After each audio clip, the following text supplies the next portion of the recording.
सबसे पहले आपको नाग पंचमी की बहुत बहुत शुभकामनाएं। आपकी आवाज में आज बात नाग पंचमी के त्योहार और सियासत के जहर की। देश भर में नाग पंचमी के दिन नागों की पूजा की गई, मगर सियासत अपनी चाल चलती रही। नाग पंचमी के मौके को सियासत ने एक दूसरे पर वार का मौका बना दिया। नेताओं ने एक दूसरे को सांप बता दिया।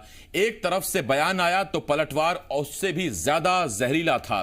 सवाल यह है कि क्यों सियासत भाषा की मर्यादा भूलती जा रही है। सवाल यह है, क्या ऐसे ही तेवरों और बयानों से उपचुनाव की जंग जीती जाएगी? कई सवाल हैं जिनके जवाब जानने की कोशिश करेंगे। एक खास पैनल भी हमारे साथ जुड़ेगा, लेकिन आइए सबसे पहले एक रिपोर्ट देखते हैं।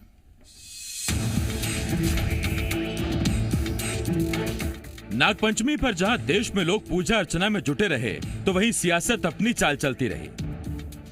एमपी में नेताओं ने नागपंचमी पर ऐसा जहर उगला कि बड़े से बड़ा जहरीला सांप भी शर्मा जाए। नागपंचमी क्योंकि सांपों को पूजने का त्योहार है, ऐसे में सियासतदान एक दूसरे को जहरीला सांप और आस्तीन का सांप बताने पर तुल गए। कांग्रेस के राज्यसभा सांसद दिग्विजय सिंह ने कांग्रेस छोड़ बीजेपी में शामिल हुए नेताओं पर ट्विटर पर भड़ास निकाली। दिग्गी ने लिखा, मैं विधि द्वारा स्थापित की शपथ लेता हूं कि जब तक मैं अपने जमीर को, सिद्धांत को, स्वाभिमान को, मतदाताओं के जनमत को नहीं बेच दूंगा, तब तक चैन की नींद नहीं लूंगा। मैं खाऊंगा भी और खिलाऊंगा भी कि घर द्वार आती लक्ष्मी जी को मैं कैसे मना कर सकता हूं। दिग्गी ने ट्वीट किया तो इसका जवाब दिया गृह मंत्री नरोत्तम मिश्रा ने। उन्होंने भी फौरन पलटवार करते हुए ट्विटर पर लिखा, इनके लफ्जों के जहर से बचना लोगों, सांप भी इनसे उधार लेते हैं। कुछ लोगों की आदत हो गई है, इनके एक शब्द, एक ट्वीट कोई बता दे जिसमें समाज हित की बात हो।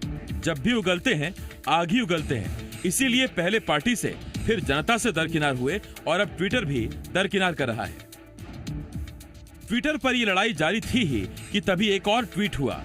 एमपी कांग्रेस के पूर्व अध्यक्ष अरुण यादव के ट्वीट अकाउंट से ज्योतिरादित्य सिंधिया की फोटो लगाकर नीचे लिख दिया, नाग पंचमी की शुभकामनाएं। इसके अलावा तो यादव ने कुछ नहीं लिखा, मगर सिंधिया की फोटो लगाकर वो बहुत कुछ कह गए।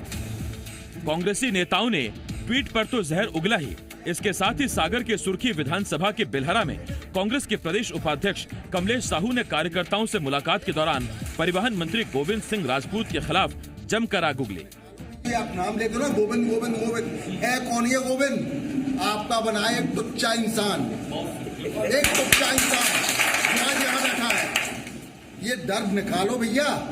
दो दो भगवान ने हाथ दिए हैं आपको, दो रोटी आप खाते हो और दो रोटी वो खाता है। मर्द की औलाद है तो सामने आके बात करें। कांग्रेसी नेताओं के ट्वीट और बयान पर बिफरी बीजेपी ने पूरी पार्टी को निशाने पर लिया है।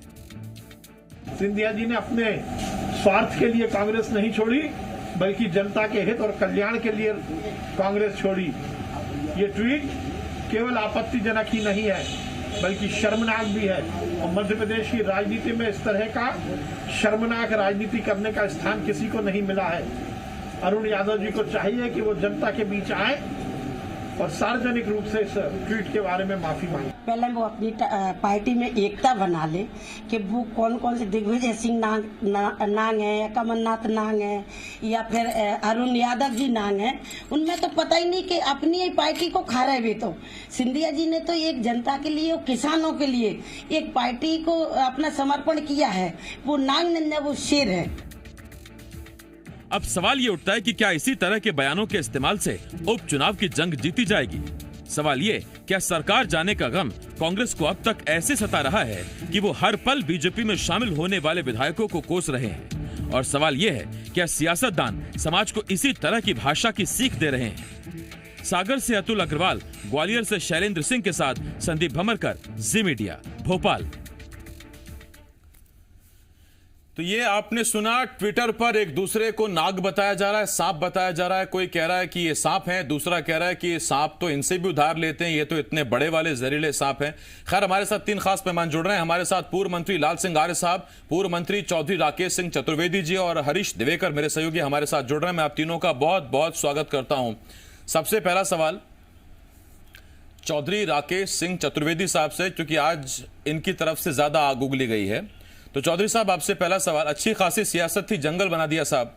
कोई कहता है मैं टाइगर हूं, कोई कहता है ये सांप है, दूसरा कहता है ये तो और बड़ा वाला सांप है।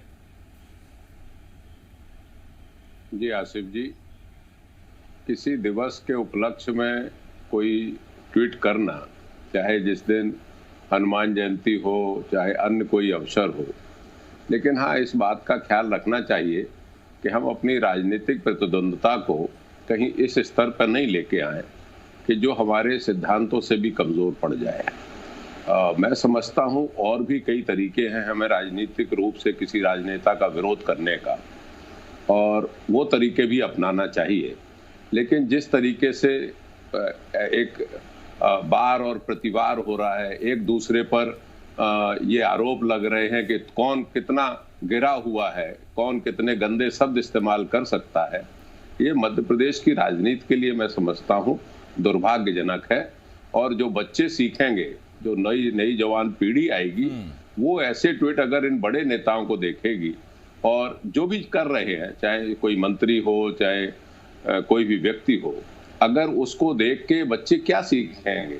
हम उनके लिए कोई आदर्श नहीं रहेंगे अगर उनको गंदी भाषा कहीं सीखनी होगी। इस पर चौधरी साहब आपसे एक सवाल और, मंत्री जी आप भी रहे हैं, मंत्री लाल सिंह आर्य जी भी रहे हैं, एक मंत्री को ये कहना कि अगर मर्द की औलाद है तो सामने आए, मंत्री को यही काम रह गया है क्या कि उसको कोई चुनौती देता फिर मर्द की औलाद है तो सामने आए, और कोई काम नहीं होता क्या उसको? आप भी तो मंत्री रहे हैं, ये आपके साहू साहब इस तरह का बयान देते हैं, वो गोविंद सिंह राजपूत के लिए इस तरह का बयान देते हैं। मैं ऐसे शब्दों का समर्थन नहीं करता हूं, चाहे कोई ट्वीट करे चाहे कोई माइक पे बोले। मैं ये मानता हूं कि उनकी शिक्षा दीक्षा में कोई कमी है, वो और शब्द भी इस्तेमाल कर सकते हैं। हमें किसी का विरोध करना है, किसी के बारे में बोलना है, तो हम और शब्दों का भी इस्तेमाल कर सकते हैं। और जहां तक वो लोकल की बात आपने बताई है, सागर की, जो तो गोविंद सिंह राजपूत भी उसी इलाके के हैं और उसी तरह से राजनीति में आए हैं। उनका जो तरीका है वो भी वही रहा है जो उनको साहू साहब बोल रहे हैं। तो मैं उनको जानता हूं व्यक्तिगत तौर पे भी, तो उनका कोई बहुत उज्जवल और बहुत अच्छे संबोधन का राजनीति में स्थान नहीं रहा है गोविंद राजपूत का, और वो हमेशा कई लोगों के बारे में ऐसी ही बातें करते आए हैं। दिखावा उनका कुछ और रहता है और बोलते वो कई बार ऐसी भाषा गंदी है। तो उनको अगर किसी व्यक्ति ने प्रत्युत्तर किया है तो मैं समझता हूं वो जैसे को तैसे का उदाहरण दिया है सागर में, नहीं, उसमें देखिए टिट फॉर टैट, अगर बुराई को फिर बुराई से जीता जाए तो फिर अच्छाई कहां रह जाएगी। खैर मैं लौट रहा हूं उस पर आपके पास, इस पर आप भी मुझसे सहमत होंगे चौधरी साहब, मैं लौट रहा हूं आपके पास। लाल सिंह आर्य साहब, चिंता नेताओं को इस बात की ही नहीं करनी चाहिए कि समाज में क्या संदेश जाएगा, युवा क्या सीखेंगे, भावी पीढ़ी क्या सीखेगी। नेताओं को कम से कम ये स्वार्थ भी देख लेना चाहिए, आज इधर हैं तो पता लगा कल सब्जी वहां खानी पड़े, चाय वहां खानी पड़े। एक एग्जाम्पल मुझे अच्छी तरह याद आ रहा है, शिवराज सिंह चौहान पर जब ज्योतिरादित्य सिंधिया ने कांग्रेस में रहते निशाना साधा था, तो आपके इसी ग्वालियर, गुना, शिवपुरी के उत्साही एक बड़े नेता ने सिंधिया को कहा था, शिवराज पर अगर कुछ कहा तो हाथ काट के फेंक दूंगा। आज सिंधिया आप ही की पार्टी में है, तो नेताओं को जरा इस बात का भी ख्याल रखना चाहिए, सियासत में कब क्या हो जाए कुछ पता है क्या? फिर क्या मुंह दिखाएंगे, जिसके आप हाथ काटने जा रहे थे बाद में आप उससे हाथ मिलाएंगे। शेख साहब, अभी माननीय राकेश चौधरी जी ने बहुत अच्छी बात कही है कि संस्कारों की कमी के कारण या हम कुछ अच्छा सीखना नहीं चाहते, क्योंकि भाषा संयमित होनी चाहिए, भाषा संस्कारित युक्त होना चाहिए, भाषा में सम्मान होना चाहिए। लेकिन भाषा का सम्मान न करते हुए, मर्यादाओं का, संस्कारों का सम्मान न करते हुए कोई भी व्यक्ति अगर कोई बात कहता है तो मुझे लगता है कि या तो वो अपने से सीखता है या फिर उसमें संस्कारों की कमी है। आज जिस प्रकार से ट्वीट हुए हैं, मुझे लगता है कि राजनीतिक दल कोई हो, नेता किसी भी समाज, जाति का, धर्म का हो, पार्टी कोई भी हो, हमारी भारतीय संस्कृति एक दूसरे में श्रद्धा, एक दूसरे में सम्मान की दृष्टि से देखती है। अरे हमारे यहाँ तो विश्व कल्याण की कामना के लिए कहा गया है, हमारे यहाँ तो जड़ चेतन और पशु पक्षियों को भी श्रद्धा से सम्मान देने का काम हुआ है। इसलिए हम व्यक्ति मानव होते हुए भी संस्कारों को भूलकर और इस प्रकार की आप अमर्यादित टिप्पणी करेंगे, मुझे लगता है इसे समाज कभी तो मंत्री जी, समाज का मतलब है लाल सिंह आर्य साहब इस पर मानव समाज। जी लाल सिंह आर्य साहब ये तो बताइए, आज जो नरोत्तम मिश्रा साहब तो खैर जी पर जो जी मैं लौट रहा हूँ। लाल सिंह आर्य साहब मैं आपसे सवाल ये पूछा, नरोत्तम मिश्रा जी तो चलिए आपके साथ हैं, पंचमी को लाल सिंह आर्य साहब मैं कह रहा हूं नरोत्तम मिश्रा तो चलिए आपके साथ हैं, आपके गृह मंत्री, उन्होंने कहा कि दिग्विजय सिंह रोज जहर उगलते हैं, इतना जहर उगलते हैं कि सांप भी उनसे उधार लेते हैं। नरोत्तम मिश्रा ने यह पलटवार में ट्वीट दिया। इसके बाद इमरती देवी कहती है कि कमलनाथ भी नाग हैं, दिग्विजय सिंह भी नाग हैं, तो ये पार्टी में लेते हुए संस्कार चेक नहीं किए थे क्या आपने? बल्कि शेख साहब जी उन्होंने कोई व्यंग किया है, उनको सांप नहीं कहा है। मैं एक कदम और आगे जाना चाहता हूं जी। वास्तव में दिग्विजय सिंह जी लगातार बड़े राजनेता होने के बाद भी जिस प्रकार की टिप्पणियां करते हैं, देश के विरुद्ध टिप्पणियां करते हैं, जाति धर्मों के खिलाफ टिप्पणियां करते हैं, और तो और भगवान राम तक पर टिप्पणी कर देते हैं, तो ये जो भाषा का उपयोग होता है, ये मुझे लगता है आप देश के खिलाफ डंक मार रहे हो, समाज के खिलाफ डंक मार रहे हो, व्यक्ति के सम्मान के खिलाफ डंक मार रहे हो। ये कभी समाज स्वीकार नहीं करता। अब यहाँ तो संस्कार ये हो गए हैं कि राहुल गांधी जी पर डे कोई ना कोई ऐसी बात कह देते हैं, वो प्रधानमंत्री के सम्मानीय पद को भी कहीं ना कहीं चोर और उससे जोड़ने का काम कर देते हैं। तो मुझे लगता है कि राजनीति में जब बौखलाहट होती है, राजनीति में जब पद प्रतिष्ठाएं चली जाती हैं, तो मुझे लगता है बौखलाना नहीं चाहिए। नहीं, बीजेपी शुरू से संस्कारों की बात करती रही है, आज पहली दफा नहीं है जब आप ये बात दोहरा रहे हैं। लाल सिंह आर्य साहब, आपके यहाँ संस्कारों का बड़ा मूल्य है। मैं उसी पर तो कह रहा हूं कि जो ये कांग्रेस से नई खेप आई, तो इनके कोई संस्कार पर पैरामीटर चेक नहीं हुए थे क्या? क्योंकि इमरती देवी कह रही कमलनाथ नाग हैं, दिग्विजय सिंह नाग हैं, या तो पार्टी उनके बयान का समर्थन करे या फिर आप अलग करिए अपने आप को उनके बयान से। शेख साहब, मुझे इसमें टिप्पणी ये देना है कि किसी भी राजनीतिक दल के नेता हो, उनके राजनीतिक दल में भी इस प्रकार के प्रशिक्षण होने चाहिए कि हमें भाषा का मर्यादा रखनी चाहिए और दूसरों का सम्मान करने की बात भी मन में रहनी चाहिए। ठीक, मैं लाल सिंह आर्य साहब लौट रहा हूं आपके पास। तो व्यंग्यात्मक ढंग से कोई सकारात्मक टिप्पणी कर सकते हैं जी, उसका स्वागत होना चाहिए। सही बात है, ये आपने बात ठीक कही। राजनीतिक दल के नेताओं को अपने अपने कार्यकर्ताओं को प्रशिक्षण देना चाहिए। हरीश जी आपके पास आ रहा हूं मैं। उसको समय पर टोकने का काम हो जाए तो ये रुक सकता है। आता हूं मैं आपके पास। हरीश जी आपके पास आ रहा हूं। उपचुनाव की चुनौती है, सत्ता बचाने की जंग है, और इस बीच सियासी दलों को इतनी फुर्सत है क्या कि एक अलग से एक्स्ट्रा क्लास लगाई जाए विधायकों के लिए, मंत्रियों के लिए, नेताओं के लिए, कि वो भाषा की मर्यादा सीखें? इस पर है किसी का जोर? आसिफ, मैं सबसे पहले तो बशीर बद्र साहब का वो शेर बताना चाहूंगा जिसमें उन्होंने लिखा है कि जमकर दुश्मनी करो यारो, पर इतनी गुंजाइश रहे कि जब कभी हम दोस्त बने तो शर्मिंदा ना हो। बिल्कुल। तो अब राजनीति में ये बात नहीं रही, अब तो जम के दुश्मनी करते हैं, और इतनी जम के दुश्मनी कर रहे हैं कि अब दोस्त बनने की गुंजाइश नहीं रही। जैसा कि आपने कहा था कि सिंधिया जी के हाथ काटने का उदाहरण दिया और बाद में सिंधिया जी से हाथ मिलाना पड़ रहा है। तो ये राजनीति बहुत तेजी से बदल रही है। मध्य प्रदेश की राजनीति इतनी कटु और इतनी जहरीली होगी ये कभी सोचा भी नहीं था और कभी देखा भी नहीं। पत्रकारिता का लंबा अनुभव हो गया और कॉलेज स्कूल में पढ़ा, कभी ऐसी राजनीति देखी ना बयानबाजी देखी। लेकिन मध्य प्रदेश में जो सियासी हालत बदले हैं आसिफ, वो इतना जो संकेत दे रहे हैं वो अच्छे नहीं दे रहे। आने वाले समय में जो बदलापुर की राजनीति होने लगी है, जो सत्ता में आता है दूसरे विपक्ष के ऊपर कानूनी कार्रवाई कराता है, FIR कराता है, अब तो बयानों से भी जा रहा है, और यह बढ़ता रहा तो उपचुनाव में क्या हालत होंगे ये आप समझ सकते हैं। इस पर नियंत्रण लगना जरूरी है, और लगता है कि बड़े नेताओं को बैठना पड़ेगा और सुचिता, शब्दों की सुचिता पे आना पड़ेगा। संस्कृति, भारतीय संस्कृति को एक बार फिर याद करना पड़ेगा, नहीं तो मध्य प्रदेश की राजनीति कुलषित, कलंकित हो जाएगी, और इसका असर प्रदेश की जनता के ऊपर भी आएगा। जिस तरह दुश्मनी को कार्यकर्ताओं पे आएगा, ये एक दुश्मनी का मैदान बन जाएगा, दंगल बन जाएगा।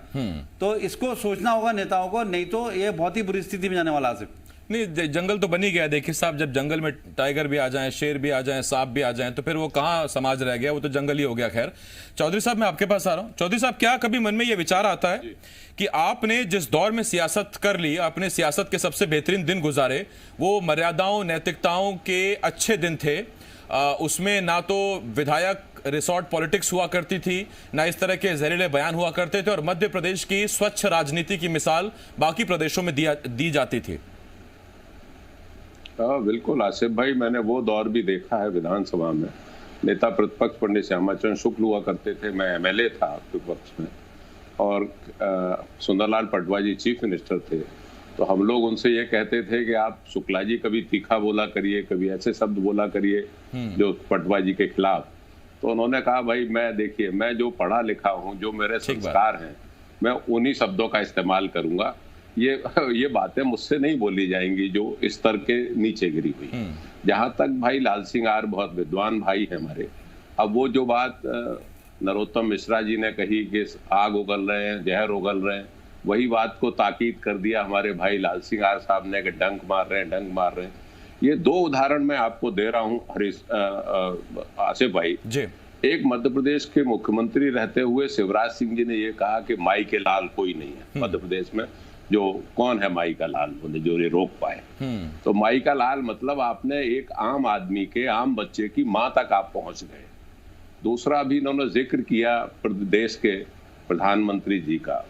यही नरेंद्र मोदी साहब ने कभी प्रियंका गांधी और राहुल गांधी के लिए और सोनिया जी के लिए, इन दोनों बच्चों के लिए ये कहा मुख्यमंत्री रहते हुए गुजरात के, कि ये जर्सी बछड़े हैं। तो वो आदमी इतनी उस पे चौधरी साहब देखिए, जब आप तर्क देंगे तो लाल सिंह आर्य साहब भी कहेंगे कि मौतों का सौदागर बताया गया, उनको चोर बता दिया गया। तो एक तरफा वार नहीं हुए हैं। हाँ, आपने जो चिंता जाहिर की है वो अच्छी जाहिर की है कि आपने एक अच्छा दौर देखा है, लेकिन उसमें सवाल चौधरी साहब ये है कि फिर आज के नेताओं को ये लाल मिर्च कौन खिला रहा है, या उनको पेट्रोल कौन पिला रहा है कि मुंह खोलते ही आग निकलती है। इस पर नेताओं को आज के जरा सोचना चाहिए जो मौजूदा राजनीति में है, क्योंकि हम भी उनसे, जनता भी बहुत कुछ सीखती है। मेरे पास वक्त खत्म हो गया और मैं बड़ी विनम्रता से आपसे इजाजत चाहता हूं साहब, हमें तो यही सिखाया गया है। बहुत शुक्रिया चौधरी साहब, लाल सिंह आर्य साहब, हरीश जी आपका बहुत बहुत शुक्रिया।